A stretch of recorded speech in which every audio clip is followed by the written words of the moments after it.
pagi teman-teman dan Bu Mar. Siap teman-teman, Bu Marcel? Siap. Kegiatan gereja yang bisa diikuti oleh remaja. Sebenarnya kegiatan gereja yang bisa diikuti oleh remaja. Nomor 1. Orang muda Katolik adalah generasi penerus gereja dan pilar gereja. Orang muda Katolik merasa perlu mengembangkan iman melalui kegiatan-kegiatan seperti retret, rekoleksi, anjasana, ekaristi kaum muda, demo, ziarah, akhir rohani dan kegiatan sosial. 3 manfaat tekun mengikuti kegiatan gereja. 1. Memperkuat iman yang kuat. 2. Memperkuat hubungan dengan jemaat. 3. Meningkat kedewasaan rohani dan iman. Masalah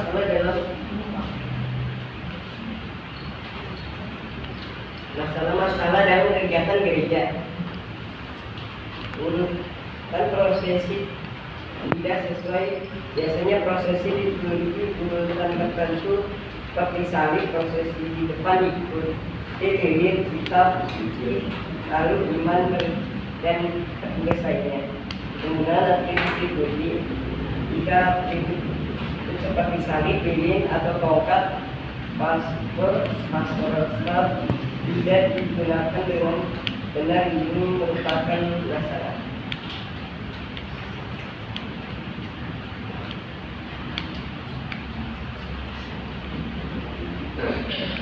Jawaban nomor 4. Nomor 1, kita harus patuh dan setia agar karunia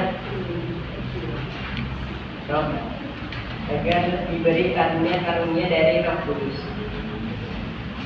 Sebagai pengikut Yesus memberitakan Injil kepada banyak orang dan mengajarkan semuanya kepada orang banyak. Jadilah teladan bagi orang-orang yang percaya dalam perkataanmu dan dalam tingkah lakumu. Peran kita untuk mengembangkan iman kita adalah kita harus bertekun dalam membaca kitab suci. Jadilah teladan bagi orang-orang percaya dan perkataan dalam tingkah lakumu, dalam kasihmu, dalam kesetiaanmu dan dalam kesucian.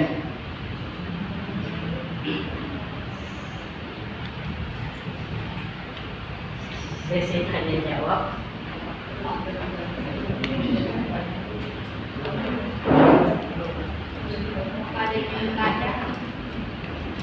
Ya, silakan yang mau bertanya sebelum saya bertanya.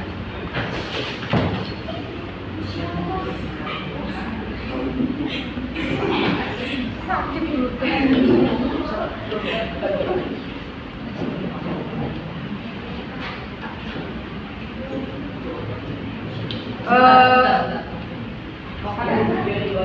nggak apa-apa, saya tanya, bukan saya nggak ada pertanyaan, dan saya bertanya kalau ada pertanyaan dari kalian, ya kalian bertanya.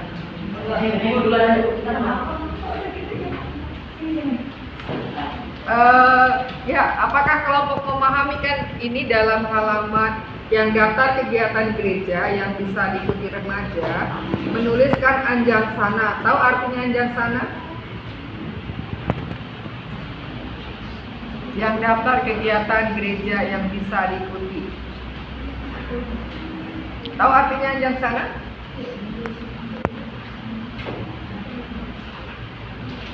Kalau tahu apa itu artinya anjangsana dengan temot. Temot itu apa ya?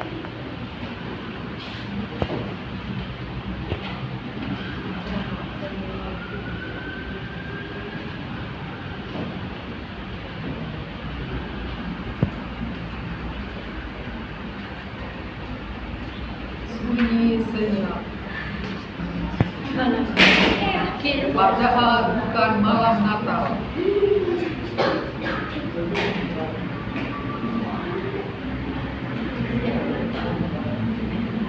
Tahu tidak artinya anjangsana?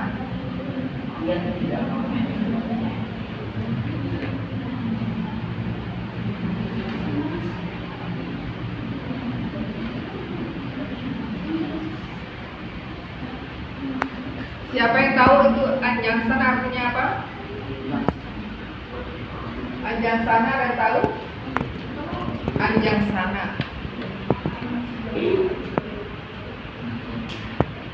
Anjang sana itu artinya saling berkunjung. Lalu kalau temot saya tidak tahu temot apa nih maksudnya temot. Kalau temot saya tidak tahu. Apa temot? Kan kelompok menulis, kalau menulis dari tahu. Apa tadi itu ya? Enggak. Kok merah juga? Temot.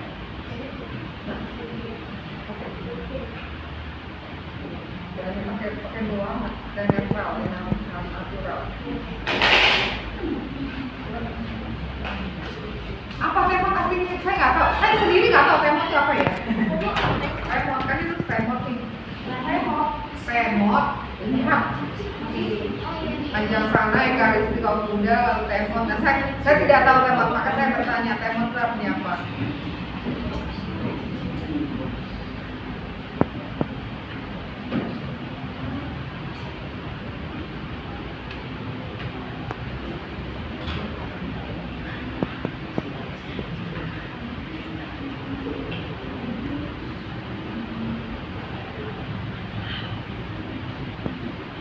Lalu dengan prosesi siapa di sini yang Miss Dinar? Saya. Nah, kalau Miss Dinar, kalau prosesi itu posisi imam di mana? Di depan, Tengah. di tengah atau di Tengah. belakang? Hah? Oh, pembukaan masuk gitu. Kalau ketika prosesi awal mau misa, imam itu di depan, di tengah atau di belakang? Ayo, yang dari kalau perarakan, ini perarakan kan? Oh, perarak. Perarakan? Oh, perarakan di belakang. Iya di belakang. Perarak. Ya. Perarakan di belakang. Nah, imamnya itu pastornya ada di depan, di tengah atau paling belakang? Paling belakang. Paling belakang. Paling belakang. Biasanya kan imam paling belakang Yang gitu kan. perhatikan nih, di depan, di tengah atau di belakang? Belakang. Di belakang. Belakang kan. Yang di depan itu adalah putra putri Altar. baru petugas-petugas lainnya. Lalu ditutup oleh pastor atau uskup yang memimpin misa itu paling belakang, bukan paling depan. Karena di sini dikatakan kan, biasanya prosesi liturgi memiliki aturan urutan tertentu seperti salib, prosesi di depan, diikuti lilin, kitab suci, lalu imam dan petugas lainnya. Nah, petugas lain sebelum imam, ya, bukan sesudah imam. Tadi apa temot? Bu Guru tidak tahu temot soal Bu Guru. Dan apakah tahu namanya temot itu apa? Saya Enggak. nggak tahu. Entah ini temot kamu ini salah mengerti atau memang kamu mencari lalu menemukan temot. Ya. Salah ketik. Harusnya apa? Harusnya itu temot itu nggak ada dia mau tuh tadi juga ceritanya ada. Oh, temot harusnya tidak ada. Iya nggak ada tapi Coba nanti saya cari apakah temot itu ya. Kan saya sendiri tidak tahu. Oke, silakan yang mau bertanya. Udah. Ini jawaban nomor 4 itu maksudnya apa ini? Yang soal nomor 1 itu jawaban yang mana? jawaban nomor 1 itu di halaman 108. Pertanyaannya ada di 108. Oke, yang jawaban nomor 4? Jawaban nomor 4 itu ini loh. Jawaban nomor 4-nya itu dari halaman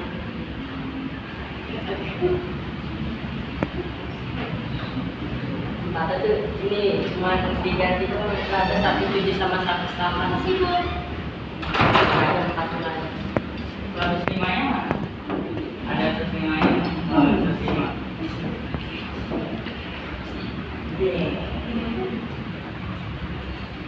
Memang singkat sekali ya.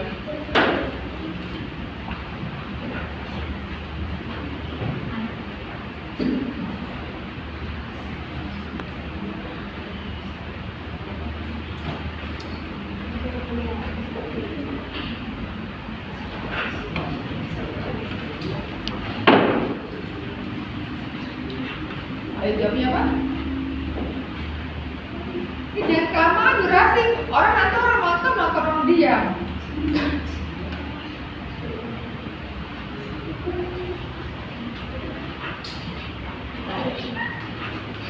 Oke, dipending dulu sambil dipikirkan ya. Soalnya siapa tahu pertanyaan ini lebih mudah untuk dijawab. Ini yang jawaban nomor 4 nomor 1 kan ini jawabannya kan kita patut setia agar mendidik karunia dari Roh Kudus. Itu karunianya contohnya apa?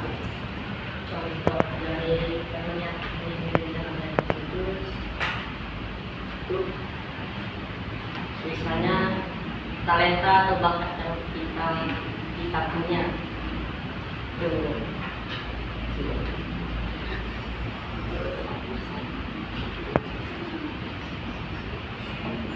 Bagaimana?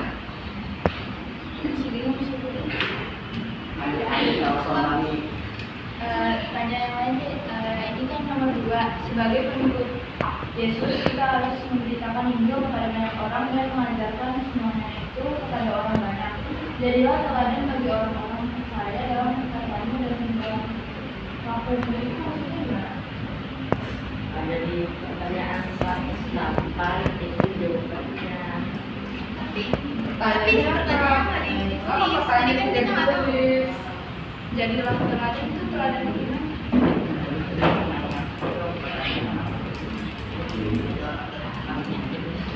Terus peran kita untuk mengembangkan iman kita itu gimana?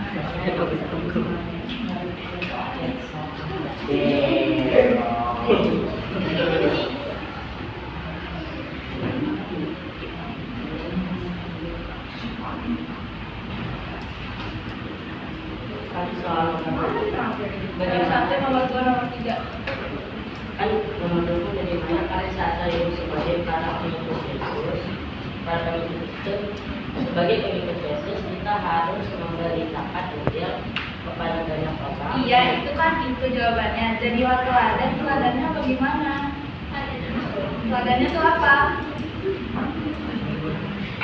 Teladan itu seperti berbuat baik kepada orang lain, menolong orang lain. Itu Peran kita untuk mengembangkan iman kita itu gimana? Perannya? perannya itu kita Kasih contoh. contohnya itu memberitakan Injil dan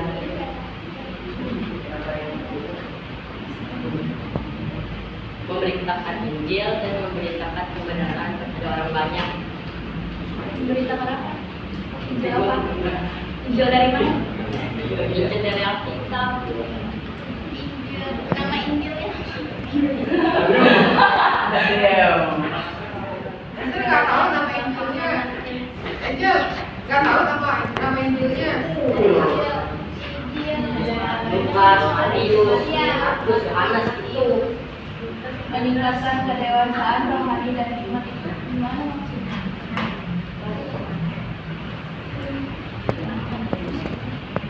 Kalau nggak bisa jawab, kalian lihat dari Google.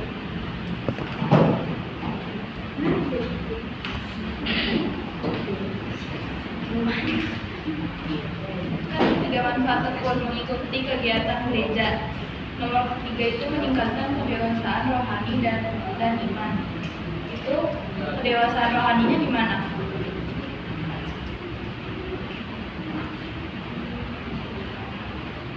Jawab deh.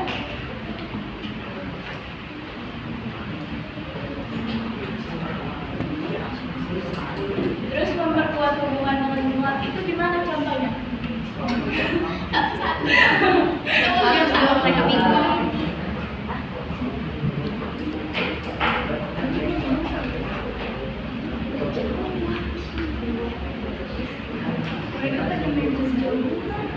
Ayo dijelaskan. Saya bisa ya. Kevin, jadi katanya apa?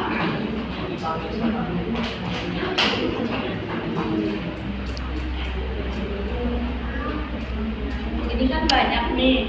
Saya ngasih pertanyaan banyak. Coba jawab satu-satu. Yang nomor 2 dari 3 manfaat itu memperkuat hubungan hubungan dengan jemaat. Saling berbuatnya gimana caranya? Misalnya berteman dengan jemaat lainnya. Nomor 3, meningkatkan kedewasaan rohani dan iman. Meningkatkannya gimana? Seperti berdoa dan membaca Alkitab. Pertumbuhan iman yang kuat. Itu artinya apa? Iman yang kuat. Berarti selama ini iman kalian belum tumbuh gitu. Belum kuat gitu. Pertumbuhan iman yang kuat itu seperti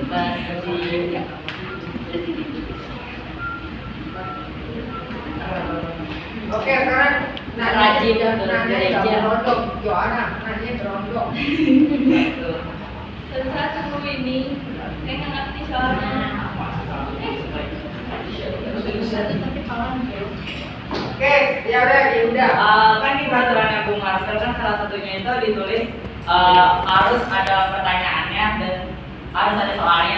Nah, kenapa di sini tidak ditulis soalnya? Oh my god. Apakah ada lupa? Ya, lupa atau gimana? Dia tahu saya kenapa soal saya tulis supaya ketika ada soal jawaban orang nggak bisa cari. Kalau tiba-tiba muncul tanpa ada soal, tiba-tiba ada muncul jawaban, kan orang bertanya-tanya soalnya apa?